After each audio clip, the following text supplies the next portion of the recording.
ममता बनर्जी इतना गुस्से में क्यों है? ये गुस्सा है या डर? इतना खींची हुई है, इतना तनाव में है। चुनाव तो हर 5 साल में आता जाता है।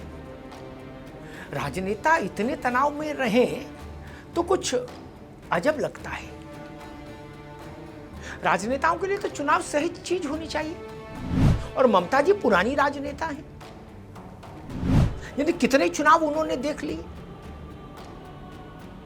उसके बाद इस बार वो बहुत ज्यादा गुस्से में, बहुत ज्यादा आक्रोश में, बहुत ज्यादा खींची हुई, बहुत ज्यादा तमतमाई हुई, कुछ बेकरार सी।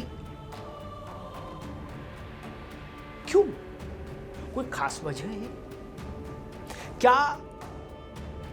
पहली बार ममता बनर्जी को ऐसा लग रहा है कि पश्चिम बंगाल में उनका आसन डोल रहा है। जिस ढंग से वामपंथी दलों की सरकार के खिलाफ एक भीषण युद्ध करके ममता बनर्जी ने जीत हासिल की थी और वामपंथियों के किले को ध्वस्त किया था, क्या इतिहास फिर अपने को दोहराने जा रहा है पश्चिम बंगाल में? जो वामपंथियों के साथ हुआ, ममता जी ने किया, क्या वही स्थिति ममता जी के किले के साथ होने वाली है, उनके राजनीतिक दुर्ग के साथ होने वाली है? क्या भारतीय जनता पार्टी और टीएमसी के बीच में कांटे की लड़ाई है?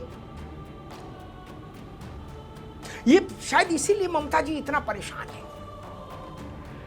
उनके कुछ दृश्य देख लीजिए पिछले 2-3 महीनों के। एक निजी संस्था के, एक निजी कारोबारी संस्था के दफ्तर पर ईडी छापा मारती है, ममता जी पहुंच जाती हैं, अंदर घुस जाती हैं, कलकत्ता पुलिस के कमिश्नर को साथ लेके जाती हैं और वहां अंदर ईडी के साथ हंगामा करती हैं, ईडी के साथ झांव होती है उनकी, और कुछ फाइलें वो लेके खुद पकड़ती हैं उठा के, और कुछ फाइलें पुलिस वालों से कहती है तुम ले चलो। और फिर उस फाइल को मीडिया के सामने भी जब बाइट देने आती है तो दिखती है वो फाइल उनके हाथ में है, उसको बगल में दबाए। आपने ऐसा दृश्य आजाद भारत के इतिहास में कभी नहीं देखा होगा, किसी मुख्यमंत्री के संदर्भ में नहीं देखा होगा कि किसी के यहां छापा पड़े, वहां मुख्यमंत्री पहुंच जाए और फाइल लेके भागे। कभी नहीं देखा होगा, कभी नहीं देखा होगा। फिर ममता जी अभी दिल्ली आई तो बंग भवन है, यहां पश्चिम बंगाल राज्य सरकार का सदन है, दिल्ली में भवन है। वहां स्वाभाविक तौर पर दिल्ली पुलिस रहती है, सारे भवनों में की सुरक्षा के लिए वहां भी थी। ममता जी भड़क गई, बोली दिल्ली पुलिस यहां कैसे है? बताइए, दिल्ली में दिल्ली पुलिस नहीं होगी क्या कनाडा में होगी? ये वॉशिंगटन में होगी? नाराज हो गई, बोली मैं दिल्ली में अपनी पुलिस लाऊंगी, बंगाली पुलिस आएगी, उसमें स्त्री महिला पुलिसकर्मी भी होंगी और रैपिड एक्शन टाइप की पुलिस भी होगी और नॉर्मल पुलिस भी होगी। हम बंगाली पुलिस पर ही भरोसा करेंगे। देश में ऐसा कभी आपने देखा? ये किस बात पर झुंझला रही हैं दीदी?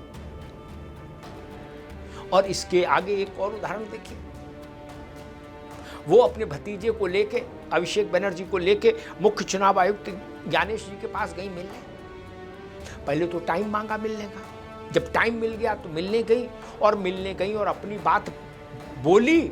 और बोलने के बाद जब मुख्य चुनाव आयुक्त उनके बोलने का अवसर आया तो ममता जी उठ के खड़ी हो गई, बोली कि तुमको घमंड है, तुम समझ रहे हो कि जिंदगी भर कुर्सी रहेगी, कुर्सी कभी किसी की नहीं रहती। ये कह के वो अपने भतीजे को लेके नीचे आ गई और नीचे टीवी वाले, अखबार वाले दिखे तो उनको भाषण दे मारा। बोले बहुत घमंडी आदमी, मैंने इतना घमंडी आदमी नहीं देखा। चुनाव आयोग के सूत्र कह रहे हैं कि हम मुख्य चुनाव आयुक्त की तो सुनी ही नहीं ममता जी ने, अपनी कही और चल निकली। ऐसा भी आपने कभी नहीं देखा होगा कि किसी बड़े राज्य का मुख्यमंत्री देश के चुनाव आयुक्त से मिले, मुख्य चुनाव आयुक्त से, और उस मुलाकात में ऐसा अशोभनीय दृश्य पैदा करे।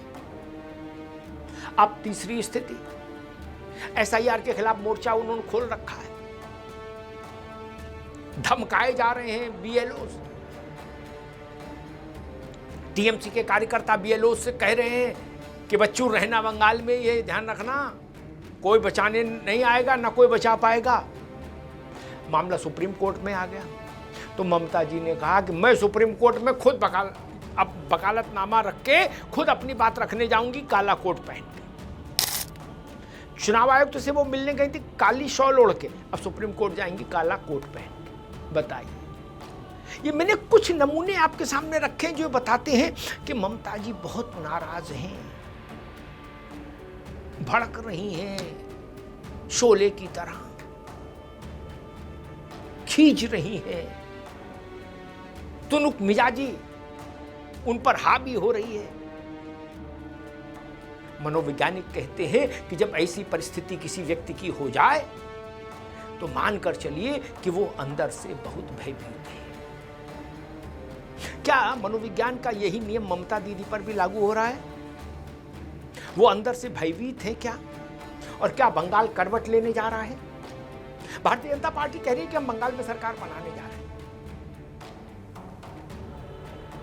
भारतीय जनता पार्टी कह रही है कि हम सरकार बनाने जा रहे हैं। मैं इस पर 100% भरोसा नहीं करता, क्योंकि हर पार्टी कहती है कि हम सरकार बनाएंगे। भाजपा तो बड़ी पार्टी है, कहना भी चाहिए, मनोबल रखने के लिए भी कहना चाहिए। लेकिन ममता जी की परेशानी, हताशा, निराशा, उग्रता देखकर मुझे लग रहा है कि ऐसा तो नहीं भाजपा की बात में कुछ दम हो, इसीलिए ममता जी इतना ज्यादा भड़क रही हैं, सब पर भड़क रही हैं। भाजपा से नाराजगी समझ में आती है, उनकी भारत की हर संस्था से नाराजगी है, ईडी से, सीबीआई से, इनकम टैक्स से, कोर्ट से, कचहरी से, नॉन बंगाली पुलिस से, सबसे नाराज है। तो क्या वो चाहती हैं कि बंगाल के लिए अपनी ईडी बनाएंगी? क्या ऐसा हो सकता है कि बंगाल की सीबीआई अलग हो, बंगाल का सुप्रीम कोर्ट अलग हो? ऐसा तो नहीं हो सकता ममता जी।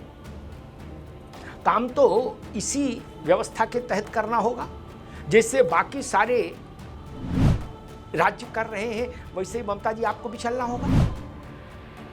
तब ये सोचने वाली बात है।